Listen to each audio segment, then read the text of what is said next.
ගුරු ප්‍රතිභා ප්‍රභා කියන මේ සම්මානීය ඇගයීමට ලක්වන අවස්ථාව. ගුරුවරුන් කොහොමත් ප්‍රතිභා සම්පන්නයි. ඒ ප්‍රතිභාවෙන් යුක්ත ගුරුවරුන්ගේ ප්‍රභාව ඇති කරන මතු කරන අවස්ථාව මේ. ප්‍රභාව කියන්නේ දීප්තිය අපි කවුරුත් දන්නවා. මේ අවස්ථාවට වැඩමවා වදාළ මේ ගෞරවනීය හාමුදුරුවන් වහන්සේලා මම ඊටම ගෞරවයෙන් පළමු කොට පිළිගනු ලබනවා. දෙවනුව අග්‍රාමාත්‍යතුමිය, නියෝජ්‍ය අමාත්‍යතුමිය, අපේ අධ්‍යාපන ලේකම්තුමන් ප්‍රධාන කොට මේ සභා ගර්භයට පැමිණලා සිටින ඔබ හැම කෙනෙක්ම පිළිවෙන් අංශය වෙනුවෙන් අධ්‍යාපන අමාත්‍යාංශය වෙනුවෙන් මම ඊටම කරුණාවෙන් යුක්තව පිළිගනු ලබනවා. අද දවසේ අපි මේ සිදු කරනු ලබන කාර්යය පිළිබඳව අමුතුවෙන් දිගට පැහැදිලි කිරීමකට මා බලාපොරොත්තු වෙන්නේ නැහැ. ගුරුවරයා කියලා කියන්නේ අපි කවුරුත් දන්නවා බුදුරජාණන් වහන්සේ තමයි ලෝකේ හිටපු හොඳම ගුරුවරයා මම විශ්වාස කරන්නේ. ඒ නිසා උන්වහන්සේට විශේෂ නමකුත් තිබුණා තිලෝ ගුරු කියලා. තුන් ලෝකේටම ගුරුවරයා. උන්වහන්සේ පෙන්නනවා මේ සංනිවේදකේ. එන්න සංනිවේදකයා කියන්නේ ගුරුවරයා. ඊළඟට එහෙමත් නැත්නම් නිවේදකයා. ධර්මය සංනිවේදනය කරන අය. වර්ග තුනකට බෙදලා තියෙන බුදුහාමුදුරුවෝ අපේ ත්‍රිපිටකයේ අභිධර්ම පිටකයේ තිබෙනවා පුද්ගල පඤ්ඤප්ති ප්‍රකරණය කියලා. පුද්ගල පඤ්ඤප්ති ප්‍රකරණය කියලා කියන්නේ පුද්ගලව වර්ග කරලා දක්වනවා. ඒකෙදි මේ සංනිවේදකයන් වර්ග තුනක් බුදුහාමුදුරුවෝ පෙන්නලා තියෙනවා. එයින් පළවෙනිම සංනිවේදකයා තමයි මදුභානී. භානී කියලා කිව්වතම බිනිනවා කියන අර්ථ සිංහලට ගත්තාම නිවේදකයා. මදුභානී කියලා කියන්නේ ඒ නිවේදකයා, ඒ සංනිවේදකයා කතා කරන විට, දේශන පවත්වන විට, උගන්වන විට නීපිඬු කනටවත් කරන්නසේ. ඊටාම මිහිරි. ඒ මදුභානී. දෙවෙනි එක්කෙනා පුප්පභානී. එයා කතා කරන විට මලක් පිපෙනවා වගේ ලස්සනයි. මිහිරි, සෞන්දර්යයි. අවට හැමතැනම සුවඳ හමනවා. තුන්වෙනි එක්කෙනා ගූතභානී. එයා හරියට අසූචි ගොඩක් වගේ. ඒ අසූචි ගොඩට ගැහුවාම අර මලක් සුවඳ කරනවා වගේම අසූචි ගොඩට ආසන්නින් සියලු දෙනාටම ගඳ ගන්නවා. තමනුත් ගඳ ගන්නවා. ඒ ගූතභානී. ඒතර ගුරුවරයා විය යුත්තේ පුප්පභානී හෝ මදුභානී කෙනෙක්. මේ පැණි කනටවත් කරන්න වගේ කතා කරන්න පුළුවන්, උගන්වන්න පුළුවන් කෙනෙක් වෙන්නට ඕන ගුරුවරයා. එහෙම නැත්නම් මලක් පිපෙනවා වගේ කෙනෙක් බවට පත් වෙන්නට ඕන. ඉතින් අන්නේ තුන්වෙනි කෙනා බුදුහාමුදුරුවෝ ප්‍රතික්ෂේප කරලා තියෙනවා. එයා හොඳ කෙනෙක් නෙමෙයි. මේ අපි සියලු දෙනාම ගුරුවරු වශයෙන් වැඩ කරලා තිබෙනවා. හොඳ පරපුරකට අපි මඟ පෙන්වලා තිබෙනවා. ඒ නිසා තමයි මේ උපහාර උත්සව මේ විදිහට පවත්වන්නේ. උපහාර පැවැත්වීම අපේ සම්ප්‍රදාය ඉතාම වැදගත් දෙයක්. ඒක අපි කවුරුත් අගය කරනවා. බුදුරජාණන් වහන්සේගේ ඉගැන්වීමට අනුව කීර්තිය කියලා කියන්නේ හොද ගන්න බැරි මඩක්. ප්‍රශංසාව කියලා කියන්නේ ගලව ගන්න බැරි උලක් එනවා වගේ කියලා. උන්වහන්සේ තාම හොඳට පැහැදිලිව කියනවා අපිට දැන් කෙනෙක් මම ගැන ප්‍රශංසා කළොත් මං ඔහු සමග පුජ්‍යල බද්ධතාවයක් ඇති වෙනවා. ඊට පස්සේ හොඳ නරක දෙකම ඉවසගෙන ඉන්නට වෙනවා. ඒ නිසා හොද ගන්න බැරි මඩක් තමයි ප්‍රශංසාව. කීර්තිය කියන්නේ ගලව ගන්න බැරි උලක්. උල ගැලවුවොත් මැරෙනවා, තිබුණත් මැරෙනවා.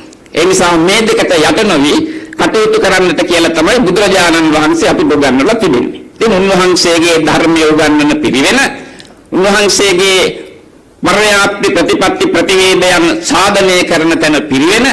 ඒ නිසා අද මේ උතුම් වූ අවස්ථාවට වැඩමවා වදාළ ඔබ වහන්සේලා සියලු දෙනාමත්, අග්‍රාමාත්‍යතුමිය, අපේ අධ්‍යාපන ලේකම්තුමන් ප්‍රධාන මේ සියලු දෙනාමත් ඊටම ගෞරවයෙන් හා කරුණාවෙන් යුක්තව පිළි අරගනිමින් මේ උත්තරීතර අවස්ථාවට ආශිර්වාද කරලීම සම්බන්ධයෙන් ඔබ හැම කෙනෙකුටම ප්‍රේම අධ්‍යාපනයේ වෙනුවෙන් අපේ ආශිර්වාදය ප්‍රාර්ථනා කරනවා. සියලු දෙනාටම දරුවන් සරණයි. විහාරයෙන් ආරම්භ ධර්ම අධ්‍යාපනය මෙරට අධ්‍යාපනයේ මුතුන් මල්කඩ ලෙස සැලකේ.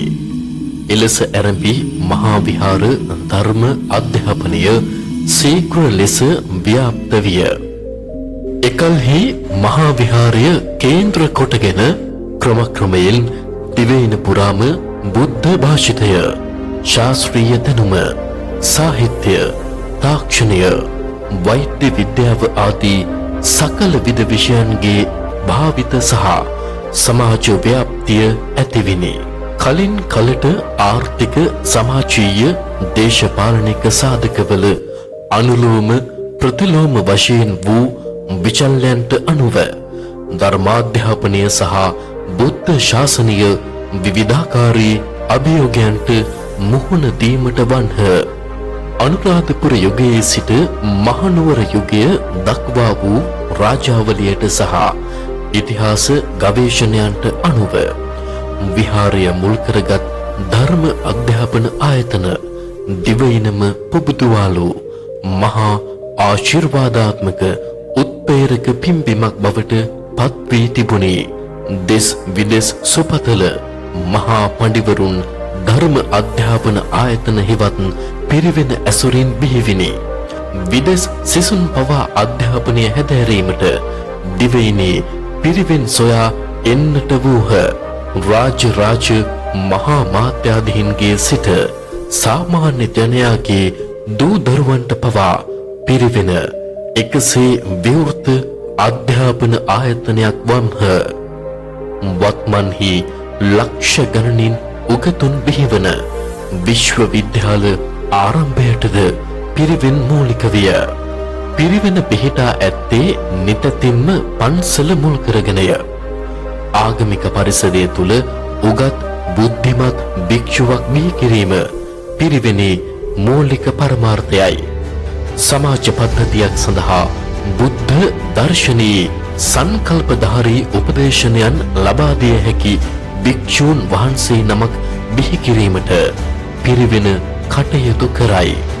බෞද්ධ දර්ශනය අනුව යමින් මනුෂ්‍යත්වයේ සංකල්ප මනසේ රඳවාගෙන කටයුතු කරන යහපත් ගිහි පැවිදි සමාජ පද්ධතියක් පිරිවෙන මුල් කරගෙන බිහි කිරීම වෙනුවෙන් පිරිවෙන් පද්ධතියේ මහාර්ග සේවාවක් සිදු කරන පරිවේනාධිපති පරිවේනාචාර්ය ස්වාමීන් වහන්සේලාද සීල මාතා මෙහෙණින් වහන්සේලාද ගිහි ගුරු මහත්ම මහත්මීන්ද ඇගීම මෙම පිරිවෙන් ගුරු ප්‍රතිභා ප්‍රභා ප්‍රණාම උලෙලි සාධනීය අරමුණයි. ගුණගරුක ශාසන සෝබන පොඩි හාමුදුරුවන් වහන්සේ නමක් නිර්මාණය කිරීමට පිරිවෙන් පද්ධතියේ ගුරු දෙවිවරුන් මහත් වූ පරිශ්‍රමයන් දරයි. මහා සංඝරත්නයේ අවසරයි. ඒ වගේම අපේ අධ්‍යක්ෂ හිමියන් පිරිවෙන් බාර අධ්‍යක්ෂ හිමියන් ඒ වගේම මේ අවස්ථාවට සම්බන්ධ වෙලා සිටින අපේ අධ්‍යාපන අමාත්‍ය ගරු අධ්‍යාපන අමාත්‍යතුමිය ගරු අධ්‍යාපන නියෝජ්‍ය අමාත්‍යතුමන් සියලුම අධ්‍යාපන අමාත්‍ය සියලුම අතිරේක ලේකම්වරුන් ඇතුළු සියලුම කාර්ය මණ්ඩලය ඇතුළු මේ අවස්ථාවට සම්බන්ධ වෙලා සිටින අද සම්මාන ලබන සියලුම ගිහි පැවිදි සියලු දෙනාගෙන්ම අවසරයි. මම හිතන්නේ අධ්‍යාපන අමාත්‍යාංශයේ ලේකම්වරයා වශයෙන් මේ පිරිවෙන් ගුරු ප්‍රතිප්‍රභා 2025 මේ වැඩසටහනට සම්බන්ධ වීමට මේ විදිහට සම්බන්ධ වීම ලැබීම පිළිබඳව අතිශයින් සතුටු වෙනවා. මේ අද දිනේ අපි සමරනකොට මම හිතන්නේ ඊ අපි ලෝක ළමා දිනය ඉතාමත්ම උත්කර්ෂවත් විදිහට අපි ඒකට ලබා දිය යුතු ගෞරවය ලබා දෙන ඒ වැදගත්කම ලබා දෙමින් සමරුවා. ඒ වගේම දැන් අපි ඊළඟට ආසන්න වෙමින් සිටිනවා අපේ ලෝක ගුරු දිනයට. එහෙම නැත්නම් ලංකාවෙත් අපි ගුරු දිනය සමරනවා. අපේ ගුරු දිනය සහ ලෝක ගුරු දිනය අතර දිනයක වෙනසක් තියෙනවා. ලෝක නැත්නම් ජාත්‍යන්තර ගුරු දිනය ඔක්තෝබර් 5 වෙනිදා සමරනකොට අපි අපේ ලංකාවේ ගුරු දිනය විදිහට අපි සලකන්නේ ඔක්තෝබර් 6 වෙනිදා. එතකොට මේ මුළු ළමා දිනය ඊට පස්සේ මේ වැඩිහිටි දිනයත් ඊට මේ දීලා තිබුණේ. ඊට පස්සේ අද දිනේ මේ මුළු සමස්ත පද්ධතිය සම්බන්ධයෙන්ම තමයි අපි මේ අවධානය යොමු කරගෙන සිටින්නේ. අධ්‍යාපනය කියන ශාස්ත්‍රය සලකනකොට අර හඳුන්වා දුන්නා වගේම ඊ타ත්ම වැඩි වගකීමක් තියෙන මුළු සමස්ත ජාතියේම හෙට දවස තීරණය කරන පද්ධතිය තමයි අධ්‍යාපන පද්ධතිය. මේ අධ්‍යාපන පද්ධතියට අද තියෙන තත්ත්වය හැටියට මේ අමාත්‍යාංශය යටතේ සාමාන්‍ය අධ්‍යාපනය, වෘත්ති අධ්‍යාපනය, ඒ වගේම විශ්වවිද්‍යාල අධ්‍යාපනය කියන කොටස් තුනම ඇතුළත් වෙලා තියෙනවා. ඒතකොට මේක ඉතාමත් බාරදූර කටයුත්තක්. මේ මුළු පද්ධති තුනේදීම අපේ ඉලක්කය වන්නේ හෙට දවසට ඔබින ඒ ආවත්කාලීන වූ දරුවෙකු සමාජගත කිරීම. ඒක වෘත්ති අධ්‍යාපනයෙන් වෙන්නත් පුළුවන්, විශ්වවිද්‍යාල අධ්‍යාපනයෙන් වෙන්නත් පුළුවන්. මේ සියලු කාර්යයන්හිදී ප්‍රමුඛතම කාර්යය ඉටු කරන කොට්ටාශය තමයි ගුරුවරුන්. ඒතර ගුරුවරුන් ඉටු කරන කාර්යයක ගිහි වේවා පැවිදි වේවා ගුරුවරයාගේ කාර්යභාරය සහ භූමිකාව මම හිතන්නේ අපි විස්තර කරන්න ඕනේ නැහැ. ඒක අපි සියලු දෙනාම දන්නවා. කොතරම් වැදගත් කාර්යභාරයක්ද ගුරුවරයා කියන පුද්ගලයා නැත්නම් ඒ තනතුර ඉටු කරමින් ගුරුවරයා ඉටු කරමින් සිටින්නේ කියන කාරණේ. එතකොට අද දිනේදී අපි මෙහි තවත් සුවිශේෂී කොටසක් හඳුනා ගන්නවා. ඒ තමයි මේ පිරිවෙන් අධ්‍යාපන පද්ධතිය. පිරිවෙන් අධ්‍යාපන පද්ධතිය මම හිතන්නේ ලංකාවේ මේ මුළු අද තියෙන වර්තමාන අධ්‍යාපන ක්‍රමේ මූලාරම්භය කියලා හිතුවොත් සියවස් ගණනාවක් පැවතෙන අධ්‍යාපන ක්‍රමයක්. එය විවිධ විකාශනයන්ට භාජනය වෙමින් නමුත් එක පැත්තකින් මේ ආගමික බෞද්ධ ආගමට සම්බන්ධයෙන් ශ්‍රී ලංකාවේ පවතින බෞද්ධ ආගමට ලබා දෙන ඒ සුරක්ෂිතභාවය, ඒ ආගම නොනැසී පවත්වා ගැනීමට බුද්ධ ආගම රට තුළ නොනැසී පවත්වා ගැනීමට දක්වන සුවිශේෂිතම දායකත්වය ඒ මහා සංඝ පරපුර ඇති කරමින් ඒ පද්ධතිය ඇති වෙමින් පිරිවෙන් පද්ධතිය පවත්වාගෙන එනවා. අද වර්තමානයේ වෙනකොට පිරිවෙන් මම හිතන්නේ 800 ගානකට සමාන සංඛ්‍යාවක් ලංකාව පුරා ක්‍රියාත්මක වෙමින් මේ පිරිවෙන් පද්ධතිය ක්‍රියාත්මක වන වෙලාවට මේ මොහොතේදී අපි විවිධ එක්තරා ආකාරයකට අපි යම්කිසි ආකාරයකට චැලෙන්ජස් එහෙම නැත්නම් අපි යම්කිසි ආකාරයකට අපේ අලුත් විදියට මේක දිහා හිතන්න අපිට බලපාන්න කාරණා ඊදිලා තියෙනවා. ප්‍රධාන වශයෙන්ම මේ පිරිවෙන් පද්ධතියත් නූතන ලෝකයට ගැලපෙන විදිහට නවීකරණය වෙන්න ඕනේ කොහොමද කියන අපි ඒ කාරණයට අපි සියලු දෙනාම අපි මුණ පානවා. ඉතින් මම හිතන්නේ අපි එක පැත්තකින් අධ්‍යාපනය පද්ධතිය නවීකරණය කිරීමට එහෙම නැත්නම් ප්‍රතිසංස්කරණය කිරීමට උත්සාහ කරන මේ වෙලාවේදී ප්‍රධාන වශයෙන්ම මේ පිරිවෙන් පද්ධතියත් නවීන ලෝකයට එහෙම නැත්නම් 21 වෙනි සතවර්ෂයේ අවශ්‍යතාවන්ට ගැලපෙන පරිදි නවීකරණය කිරීම එහෙම නැත්නම් ඒ සීන වෙනස්කම් වලට භාජනය කිරීමේ අවශ්‍යතාවය පැන නැගිලා තියෙනවා කියලා තමයි අපිට නිරීක්ෂණය වෙන්නේ. ඉතින් මේ කාරණය සීනුදේ ඉටු කිරීමේදී මෙහි සීල දුෂ්කරතා මැද සමහර වෙලාවට විවිධ අභියෝගයන් මැද මේ කාර්ය ඉටු කරන මේ සමස්ත ගුරු පරපුර විශේෂයෙන්ම අද අපි මේ හඳුනා ගන්න පිරිවෙන් වලට පද්ධතියට අදාළ ගුරු පරපුර ඉටු කරන කාර්යභාරය ඉතාමත්ම සුවිශේෂයි. මොකද සාමාන්‍ය අධ්‍යාපනයටත් වඩා වෙනස් වූ ක්‍රමවේදයන් භාවිතා කරමින් වෙනස් වූ අරමුණකින් සමහර විට මේ සහ වෙනස් වූ අභියෝගයන්ට ලක් වෙමින් මේ පද්ධතිය ක්‍රියාත්මක වෙන්නේ. ඒතර මේ පද්ධතියේ සිටින මේ ගිහි වේවා පැවිදි වේවා මේ සියලුම ගුරුවරුන් අපේ උපහාරයට අනිවාර්යයෙන්ම ලක් වෙන්න ඕනේ. මොකද ඔවුන් ඉතාමත්ම සුවිශේෂී කාර්යභාරයක් ඉටු කරන නිසා එක පැත්තකින් සම්ප්‍රදාය ආරක්ෂා කරගනිමින් අනිත් පැත්තෙන් නූතන ලෝකයට ගැලපෙන ඒ සකස් කර ගැනීම සිදු කරමින් මේ පද්ධතිය පවත්වාගෙන යන නිසා. ඉතින් මේ පිරිවෙන් පද්ධතියේ අද සිටින මේ සියලුම ආචාර්යවරුන් නැත්නම් පරිවේනාධිපතිවරුන් ඒ වගේම පරිවේනාචාර්යවරුන් අතරින් සුවිශේෂී කාර්ය දක්ෂතාවයක් එන්නත විශිෂ්ටතාවයක් දක්වූ ඔවුන්ගේ වෘත්තිය තුළදී විශිෂ්ටතාවයක් දක්වූ කණ්ඩායම අද අපේ මෙතනදී උපහාරයට ලක් වෙනවා. මම හිතන්නේ එවැනි උපහාර මේ වගේ නාමිකව අපි ලබා දීමෙන් මේ පද්ධතියට යම්කිසි දිරිදීමක් සිද්ධ වෙනවා වගේම අපි ඔවුන් කරපු කාර්යයන්ට මේ කරන කැපකිරීමට අගය කිරීමක් අපි නිල වශයෙන් ලබා දීමක් බවටත් පත් වෙනවා. සමහර වෙලාවකට ඒක අපි ඉතාමත් අපි මෙතන සම්මානයක් කියන කාරණය ඒ විදිහට ලඝු කරන්නේ නැතුව ගත්තොත් ඒ මුළු ඉටු කරන මුළු කාර්යයට දක්වන සමස්ත ඇගයීමක්. ඉතින් ඒ ඇගයීම මම දන්නේ මුළු පද්ධතිය තුලින්ම ලබා දෙන ඒ කරන දුෂ්කර කාර්යයට සමහරවිට කැපකිරීමට ලබා දෙන විශිෂ්ටත්වයට දක්වන වෘත්තිය දක්වන විශිෂ්ටත්වයට දක්වන අගය කිරීමක්. මේ සම්මානයට සුදුසුකම් ලැබීම මට දීලා තියෙන විස්තර අනුව තරම් ලේසි නැහැ. විවිධ ඇගයීම් ක්‍රමයක් හරහා ඇගයීම් ක්‍රමයක් හරහා තමයි අද ඇගයීමට ලක්වන අපේ ගෞරවනීය ස්වාමින් වහන්සේලා ඒ වගේම ගිහි මේ ගුරුවරුන් සියලු දෙනාම ඒ සුදුසුකම් ලබා තියෙන්නේ. ඉතින් මේ කැපකිරීමක් තුලින් තමයි ඔබ සියලු දෙනාම මේ ස්ථානයට මේ උපහාර ලැබීමට අද සුදුසුකම් ලබා තිබෙන්නේ. ඉතින් මේ අද දිනේදී මේ සුදුසුකම් උපහාර ලබන ඔබ සියලු දෙනාම ඉටු කරන කාර්යය අපි තාමත් අගය කරන ඔබ පමණක් නොවේ මේ සමස්ත පද්ධතියේ සිටින සියලුම මේ ආචාර්යවරුන් කරන කාර්යය අපි අගය කරනවා. අද ඔබ සුවිශේෂයෙන් තෝරාගෙන තියෙන අගයීමට ලක්වීමට ඒ ඔබගේ විශිෂ්ටතා හේතුවෙන් ඔබ සියලු දෙනාටම අපි සුබ ප්‍රාර්ථනා කරනවා. ඒ වගේම ස්තුතිවන්ත වෙනවා මෙවැනි කැපකිරීමක් කිරීම සම්බන්ධයෙන්. ඉතින් අද දිනේදී මෙතනදී මේ පිරිවෙන් ගුරු ප්‍රතිභා ප්‍රණාම උත්සවයේදී සම්මානයට පාත්‍ර වෙන ඔබ සියලු දෙනාටම ගිහිපැවි සියලු දෙනාටම අපි අපේ ආදර ගරුතර ස්වාමීන් වහන්සේලා ඇතුළු සියලු දෙනාටම අපේ සුබ ප්‍රාර්ථනා පිළිනමනවා. මේ කැපකිරීම මේ පද්ධතිය පවත්වාගෙන යාමට ඉදිරියට ලබා දෙයි කියලා විශ්වාස කරමින් නැවත වරක් ඔබ සියලු දෙනාටම ස්තුතිවන්ත වෙමින් මගේ අදහස් දැක්වීම අවසන් කරනවා. බොහොම ස්තුතියි.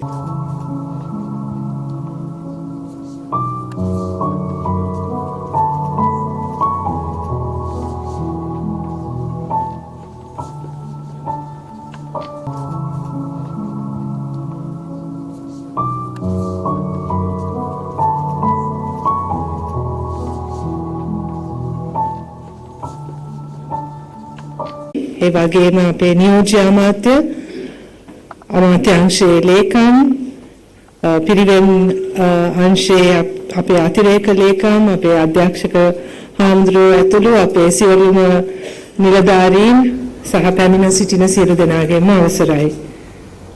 අපේ ගරුතර මහා සංඝරත්නය පිරිවෙන් තුල සිටියත් පාසල තුල හිටියත් කොහේ හිටියත් සෑම විටම නියෝජනය කරන්නේ ගුරු භූමිකාව කියලා තමයි මම හිතන්නේ. සිසුන්ට හෝ ගිහි පිරිසට යමක් උගන්වන්න, අනුශාසනාවක් දෙන්න, ගුරුහරුකමක් දෙන්න තමයි නිතරම අපේ හාමුදුරුවන් කටයුතු කරන්නේ. ඒක අපි සියලු දෙනාගේම ජීවිතවල අත්දැකීම.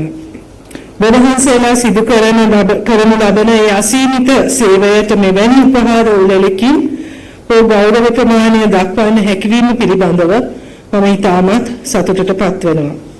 ඔක්තෝබර් 16 වෙනිදා යෙදෙන ලෝක ගුරු දිනයට සමගාමීව පරිවේනාධිපතිවරුන් සහ පරිවේනාචාර්යවරුන් ඇවීම වෙනුවෙන් පිරිවෙන් ගුරු ප්‍රතිභා ප්‍රමාණෝත් වචනත් පැටලෙනවා මහන්සි වෙලා ගුරු ප්‍රතිභා ප්‍රණාමෝත්සවය නමින් සංවිධානය කර ඇති මෙම උත්සවයේ දින අද පරිවේනාධිපතිවරුන් 50 දෙනෙකු හා පිරිවෙන ආචාර්යවරුන් 150 දෙනෙකුට උපහාර ලබා දෙනවා.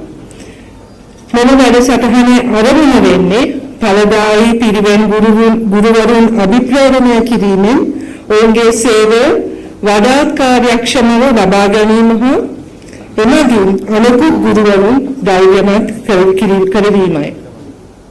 ඒ වගේම මේ අවස්ථාවේදී මා සිහිපත් කළ යුතුයි අපේ අනිකුත් පාසල් පද්ධතිය වගේම පිරිවෙන් අධ්‍යාපන ශාස්ත්‍රයේ පුහුණු පරාසයක් හසු වන විදියට පැතිරෙලා තියෙනවා.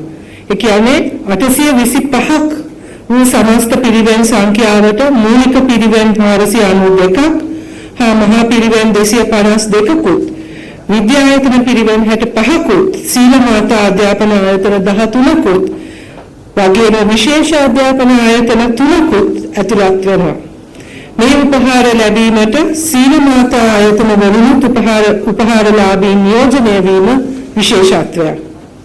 උපහාරලාභීන් තෝරා ගැනීම අංශ 3ක් යටතේ නිර්ණායක 16ක් හා ප්‍රමිතීන් 5ක් වගේම පිරිවෙන් ශාස්ත්‍රයේ උන්නතිය වෙනුවෙන් ඇගීම්ලාභියා විසින් සිදු කරන ලබන විශිෂ්ට ව්‍යවහාර අගයමින් උපයා ගන්න ලබන ලකුණු ප්‍රමාණය සලකා බලනවා.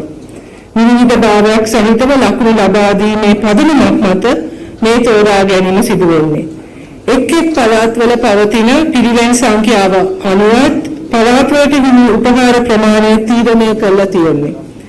කෘත්‍යාධිකාරී ස්වාමීන් වහන්සේගේ කලාප භාර සහකාර අධ්‍යාපන අධ්‍යක්ෂ ස්වාමීන් වහන්සේගේ සහ පළාත් භාර නියෝජ්‍ය අධ්‍යාපන අධ්‍යක්ෂ ස්වාමීන් වහන්සේගේ නිර්දේශය මත පිරිවෙන් අධ්‍යාපන අංශයට යොමු කරන ලද අයදුම්පත් කමිටුවක් මගින් පරීක්ෂා කොට දේශීය හා ජාත්‍යන්තර අධ්‍යාපන අංශයේ නිර්දේශ මත පිරිවෙන් අධ්‍යක්ෂක ස්වාමීන් වහන්සේගේ අනුමැතියෙන් මේ ප්‍රමාණලාභීන් තෝරගෙන තියෙන්නේ. අපි දන්නවා අපේ ගෞරවනීය ශාස්ත්‍රවරුන් ගෞතම බුදුරජාණන් වහන්සේ තමයි අපේ හාමුදුරුවෝ කිව්වා වගේම දක්ෂතම උතුම් ගුරුවරයෙක් හැටියට අපි දකින්නේ සහ අපි දන්නේ. දක්ෂකම අගය කරමින් දක්ෂතා මත විවිධ ශාසනික තනතුරු ප්‍රදානය කිරීම අපේ සංස්කෘතියේ අපේ දහමේ කොටසක්. අපේ හාමුදුරුවෝ කිව්වා වගේම මම හිතන්නේ අපේ බුද්ධ ධර්ම තුලත් හොඳ ගුරුවරයෙක් තුල තිබිය යුතු ඒ ගති ලක්ෂණ ඒ සියල්ලම අපිට හොඳට පහදලා දීලා තියෙනවා. විශේෂයෙන්ම මේ මොහොතේ අපේ අධ්‍යාපනයට අවශ්‍ය ඒ ගුණාංග සියල්ලම බුදුදහම තුලින් අපිට උගන්වලා දීලා තියෙනවා. ඒ විනය පවත්වාගෙන යන්නේ කොහොමද? ශික්ෂණය කියන්නේ මොකද්ද? මෛත්‍රිය ආදරය හරහා කොහොමද අපි කෙනෙක්ව වෙනස් කරන්නේ? කෙනෙක් නරකම කෙනෙක් වුණත් හොඳ තැනකට ගේන්න පුළුවන් වෙන්නේ කොහොමද කියන එක අපිට බුදුදහම තුල හොඳින් උගන්වන දෙයක්. ඉතින් ඒ නිසා මම හිතනවා අපේ පිරිවෙන් අධ්‍යාපනය තුල ඒවා රැකගෙන අපිට ඉදිරියට යන අතරම අද වෙනස් වෙන ලෝකයට ගැලපෙන විදියට අධ්‍යාපනය තුල කරන ප්‍රතිසංස්කරණ අධ්‍යාපනයේ පරිවර්තනය පිරිවෙන් අධ්‍යාපනයටත් කොහොමද අපි ලබා ගන්න කියන ඒ සංවාදයේ සාකච්ඡාව මම දන්නවා මේ වෙලාවෙත් පිරිවෙන් අධ්‍යාපනය තුල අපේ පිරිවෙන් මණ්ඩලය තුලත් ඒ වෙනුවෙන් සාකච්ඡා කරමින් යන්නේ. අපි බලාපොරොත්තු වෙනවා ඒ හරහා අපේ පිරිවෙන් අධ්‍යාපනයේ ගුණාත්මක භාවය තව දියුණු කරන්නත් රැකගන්නත් පිරිවෙන් අධ්‍යාපනය ප්‍රවර්ධනය කරන්නත් අපිට හැකි වෙවි කියලා. එතකොට අපේ පිරිවෙන් අධ්‍යාපන ශාස්ත්‍රයේ සුදුසම් නිසිලස ඇගීම ඉදිරියේදී පාසල් ක්ෂේත්‍රයේ පැවැත්වෙන නියමිත ගුරු ගුණ සැමරීමේ ගුරු ප්‍රභාවවලට මන ආදර්ශයක් වනු ඇතැයි මම විශ්වාස කරනවා. මෙම පිරිවෙන් ගුරු ප්‍රතිභා ප්‍රමාණෝත්සවයට සංවිධානය කළ පිරිවෙන් අධ්‍යාපන අංශයේ ගෞරවනීය භික්ෂුන් වහන්සේලා ඇතුළු සහයෝගය දැක්වූ සියලුම දෙනාට මගේ හදපිරි ප්‍රමාණය පුද කර සිටින අතර අද දින ගෞරව බහුමානයට පාත්‍ර වූ ඇගීම්ලාභීන් සියලු දෙනාට මගේ සුබ පැතුම් පිරිනමනවා. බොහොමත්ම ස්තුතියි.